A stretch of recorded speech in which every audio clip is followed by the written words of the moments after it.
In the last episode, we unfortunately were not able to actually pay for our new Valyrian steel sword. We acquired all the materials previously, we brought it to the blacksmith in Kohor, but then we did not have enough money to actually pick it up and take it with us.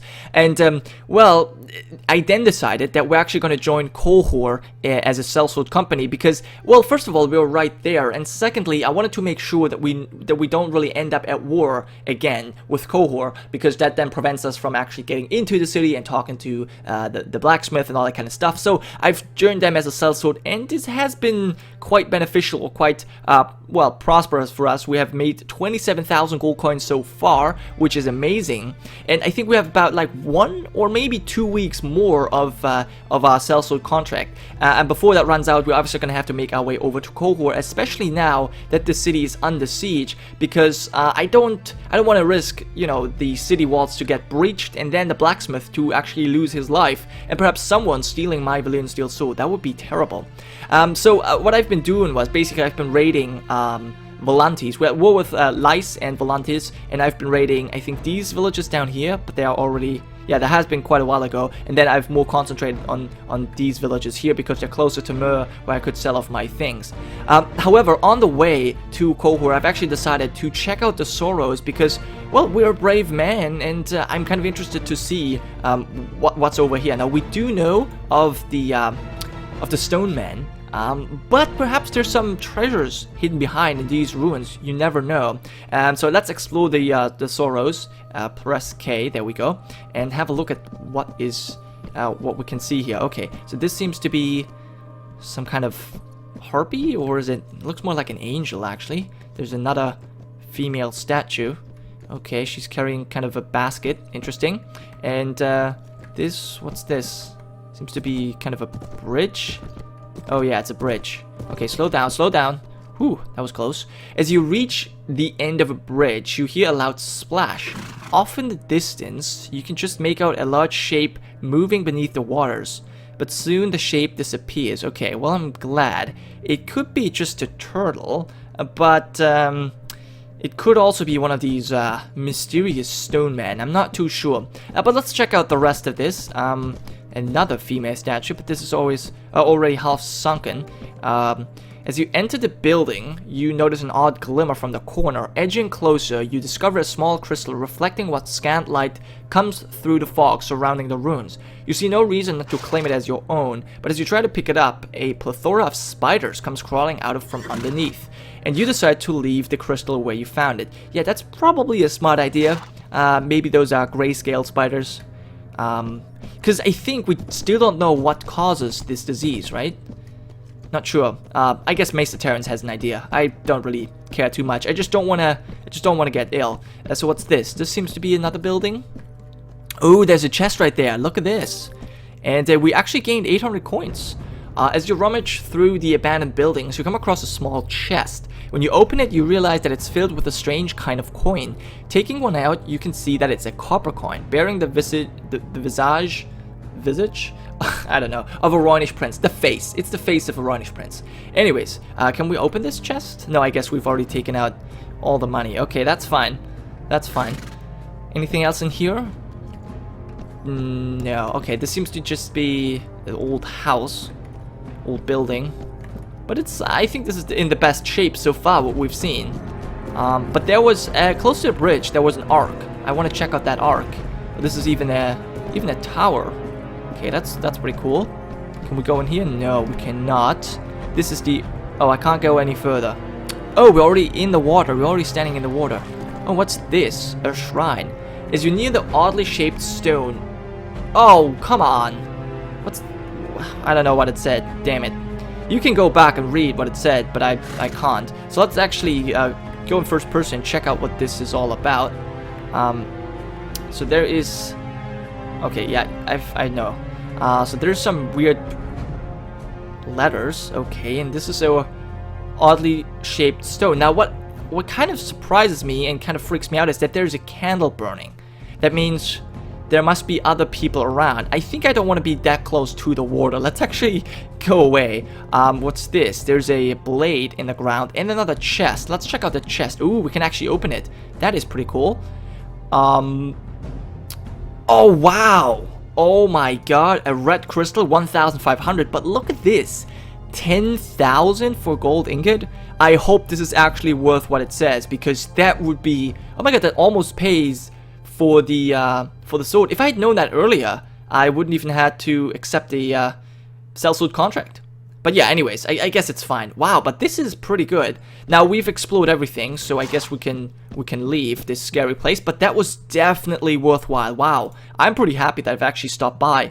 But yeah, as a brave man, I think that also makes quite a lot of sense that we went there and checked that out. Now, one thing I should mention is that obviously I'm trying to play after traits. The traits from CK2 here as well, but at the same time I kind of want to I guess, well, how to say this, I kind of want to simulate these random events that you get in CK2 where, you know, your character changes. And one thing that came up that someone actually mentioned in the comments a little bit later ago, I guess a couple episodes ago, was that obviously Theo started out as a cynical man. And I was talking about perhaps I get the Zealous trait once we have read the 7-pointed star. And I think this is one of these, I guess, rather strange CK2 events because, well, it is possible to change from a cynical character to a zealous character. And I feel like the story that we have actually fits quite well because basically we had our kinsman, Alan, sacrifice himself in order for our wife to, well, stay alive. Oh, look at this. There's an enemy lord, but I don't really want to. Well, if he doesn't want to fight, actually, I gotta be careful. Cohort are my men. I don't think I want to fight this guy right now. Honestly, I don't want to sacrifice my men. Yeah, so I'm not too interested. As I was saying, so I think we could become zealous, but only once we actually finish reading the book. We're at 64%, so I don't know, I'm not convinced just yet, but the fact that we're just reading it, I think really shows that we're kind of interested in religion a little bit more. And the reason for this is, I guess, we're also a family man, and our daughter actually became zealous, which is also actually an event that happened in CK2. I didn't do that. It was just, you know, I tried to keep the oh, there's a big battle going on here. I tried to keep the Mountain Blade stuff as well as the CK2 stuff in sync as good as I can. So yeah, sometimes that doesn't work entirely, but I felt like, because I wanted to go forward half a year in CK2 because we've been doing stuff here that wouldn't be represented in CK2, I just went ahead half a year. And, well, she happened to become zealous, and I just kind of wrapped the story around it. But yeah, stop talking. I've rambled on for too long. Let's enter the shop and buy our Valyrian Steel Sword. There we go. Yes. Is it done then? 20,000. There we go. And if you should ever happen upon more steel, return to us and we will continue our work together and make the secrets of old Valyria unravel before us. Very well, okay. I don't think I will ever have more steel, but still, that's amazing. Although, in the free cities, there seem to be a lot of people with just some free daggers lying around. But yeah, let's actually check out our inventory, check out our sword. So this is the Valyrian Steel Sword with the curved crossguard. Okay, so it has 41 swing, 43 thrust. And it's worth 25,000. That's not exactly what we had to pay for it, but still, I'll take that. So the reach, oh my god, yeah, the speed is pretty good, but the reach is terrible. You know what? I think for being on a horse, I still kind of, I don't know. I still kind of want to have this sword because we can't use that on a horseback. So I think this is going to be how we use things. But yeah, let's definitely check out our Valyrian Steel Sword. Let's see if we can join this battle here and see, yes, if we can help someone out and maybe kill someone with our Valyrian Steel Sword. Now we still need a name for it, obviously. I guess we're just gonna, actually, damn it, that was stupid. That was stupid. I should have taken the field because now everyone's just gonna charge ahead, and I don't really want that. I want to have the kills all for myself. That's really what I want. Come on, guys. Load it in. There we freaking go. Everyone, just stay here. Alright, so we're gonna go forward. And I want to kill someone with, I guess, this sword. Let's check it out while we raid. Not raid, ride. These guys are quick. Cohoric Mace Man. So yeah, it definitely is very short. It actually doesn't look all that interesting, to be honest. But we know what it's worth. Okay, so where's our enemy? Okay, so there's one rider coming. I guess, you know what, I actually want to take him out with my lance. Even though I do have this Valyrian steel sword, I think this is just much more fun. This seems to be... Oh, good. He lost his horse. Very good. Let's get out our Valyrian steel sword. Nice. Yeah. Oh, yeah. We killed Triarch Malako Magia. Nice. Yeah, this sword is definitely very quick. I like that. I enjoy fighting with it. Can you please get out of the way? I want to get to my horse. Okay, so I like this sword. It's definitely going very well. I love having a fast sword. But obviously, it's very short. I don't think we can actually hit anyone from atop our horse. Did I miss? Oh, yeah, it seems like it. Oh. Oh, I still hit this guy. It's just so freaking fast. Okay, more people died. Veteran Volunteer Lancer. Oh, there goes our horse. It's now crippled. Okay. The Archon. Why do we not have a horse? That's very strange. He has a sword that we had before, this chipped two-handed. I'm just a little bit annoyed that my horse is now crippled. But yeah, this sword is very cool indeed. But this one just still looks kind of better, honestly. It's not the most stylish sword. Anyways, we definitely need a name for this sword. I have something in mind, but I haven't actually decided what I want to go with just yet. Thanks for your help. Yes, of course. My name is Theo Bracken, and you are my prisoner now. Yeah, of course you are. Because you killed my horse, basically. Well, not you, but your men did. So yeah, you can have a look at our troops. We actually have a hedge knight now. And we have quite a lot of cavalry now, which is pretty cool. Let's get rid of this Dothraki warrior. Actually, and the Slaver spearman, probably. And get this elite volunteer lancer with a Dothraki Ko and Triarch Malako Magia. Hopefully, he's going to be worth quite a lot of money. I think he is. Oh, and a heavy leather jerkin. Now, this one is better, though. So, yeah, I don't need that. Right, but what we need to do is sell off our gold ingot. That would be really cool. I wonder if Core even has enough money for that. 10,000? That seems highly unlikely that anyone has. Yeah, they don't have that much money. Okay, it's not even worth that much. I see. Well, still, do I sell it off just yet? You know what? I'm gonna hold on to it because maybe there's some other place where, you know, that where this is worth more. But yeah, we have a Valyrian steel sword. This is very nice. Very nice indeed. Okay, let's get back here. And I think now that we have finished our business here in Cohort, we should really head back to Bloodstone because we need to take care of our home. We haven't really been there in quite a while, and it's probably in a ruinous state. We might even have to fight some pirates again just to get rid of, well, just to assert our control over there again. Tyrosh has completely lost control over here. Mur actually has a lot of control, so has Lies. So I don't know. I was, as I said, thinking about going to war, but I doubt we're gonna do that now. It just seems so unlikely, because we only have what, 70 men. We can't really hold more than that, and yeah, it's unlikely. I think the best thing would be either to, well, join someone as their vassal, swear fealty to either Mur or maybe Lice. Definitely not Tyrosh because they're so very weak. And then just, you know, live out our days on Bloodstone or do something else. Maybe try and go back home. That really depends on the political situation in Westeros. But for now, guys, I think that was it.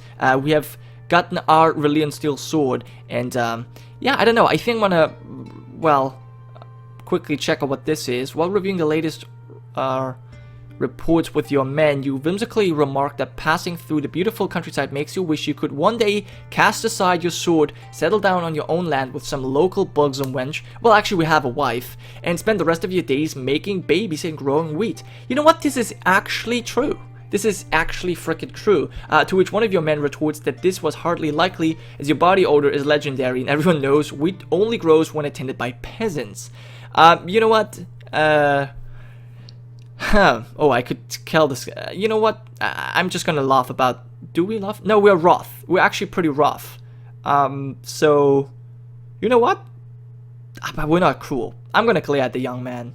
We actually lost, wow, 50 morale. Well, anyways, this could actually not be any more true, because this was exactly what I was going to talk about. We're going to have to make our way back to Bloodstone, because we're a family man. We have put our family through a lot of things, especially our wife, the Lady Shella. And I think it is now time that we settle down on Bloodstone, because, well, no one has really contested Bloodstone. So this is kind of undisputedly our home, and we're gonna go there, rebuild it, now that we have a nice Valyrian steel sword, and well, just I guess live out our days there. But anyways, as I said, I'm gonna finish the sellsword contract that we have with Qohor, and then I'll see you guys in a second. Hey guys, so now that we have our Valyrian steel sword, I think it is time to put M&B Warband to rest. We're gonna move back to Crusader Kings 2 and finish our campaign, or at least continue as Theo Bracken here in Crusader Kings. Now, we are the Lord of Bloodstone, but one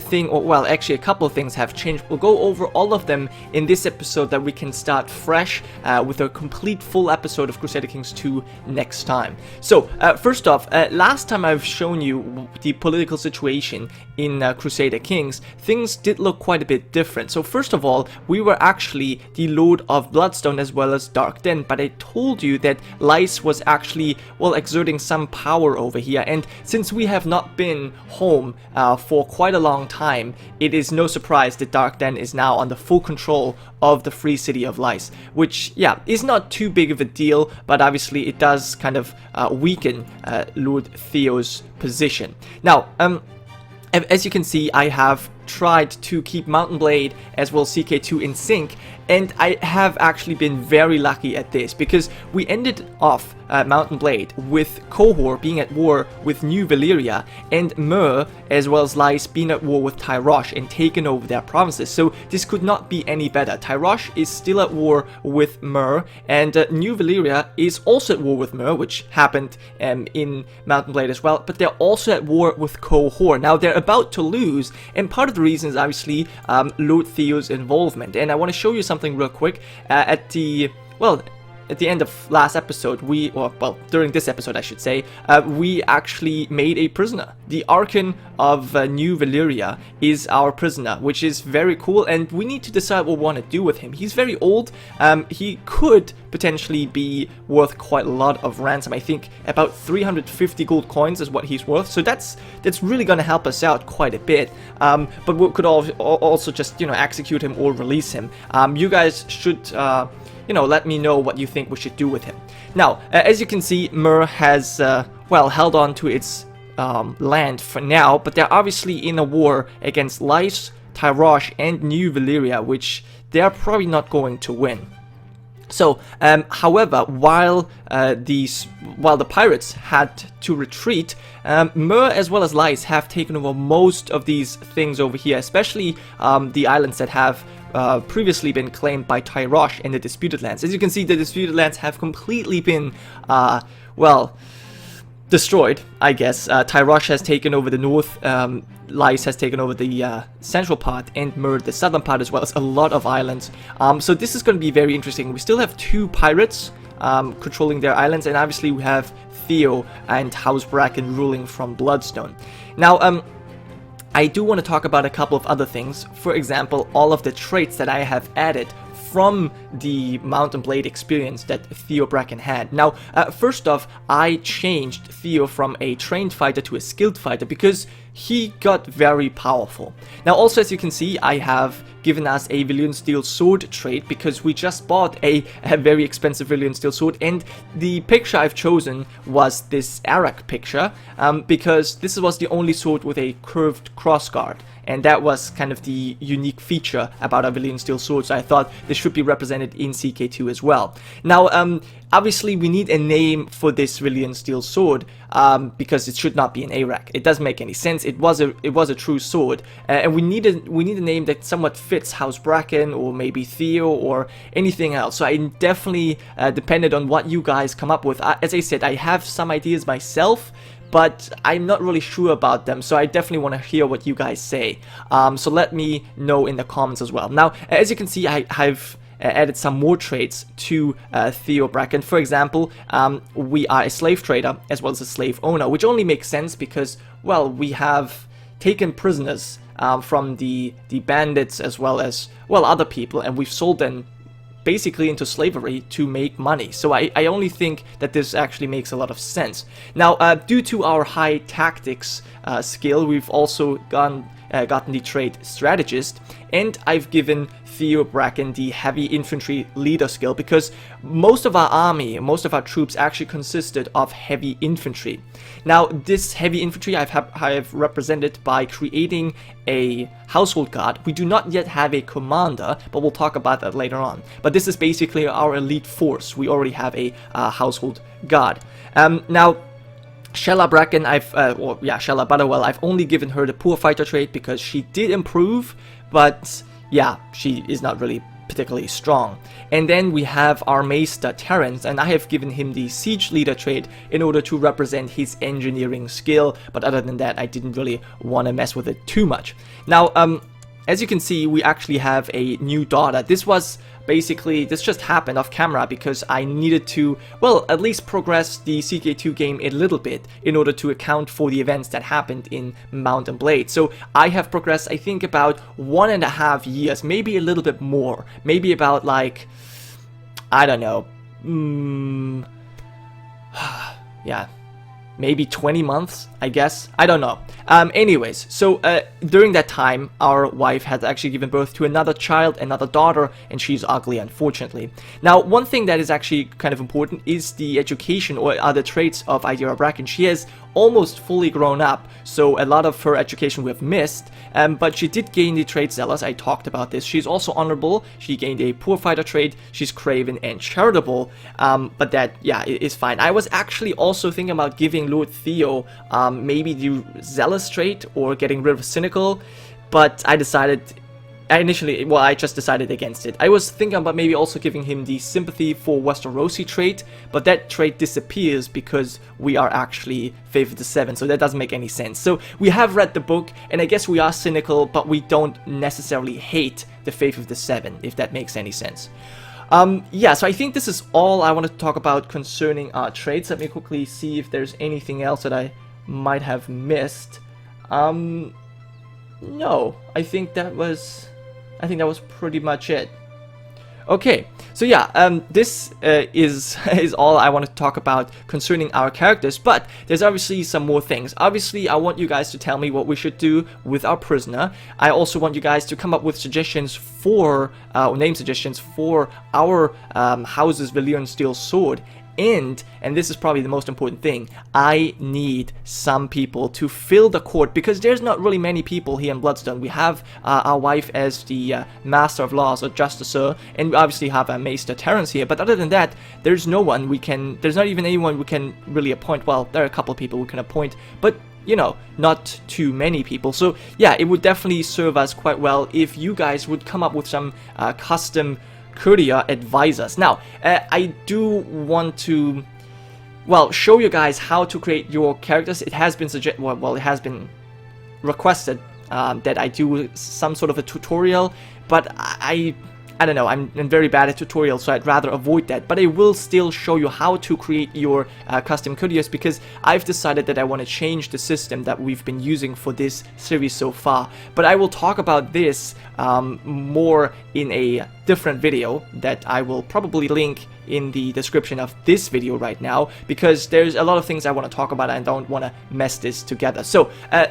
please leave in the comments, as I said, all the things that I requested from you, and also head over to the other video that explains what we're going to do with the custom characters. Anyways guys, thank you so much for watching. I hope you have enjoyed, and I'll see you guys next time.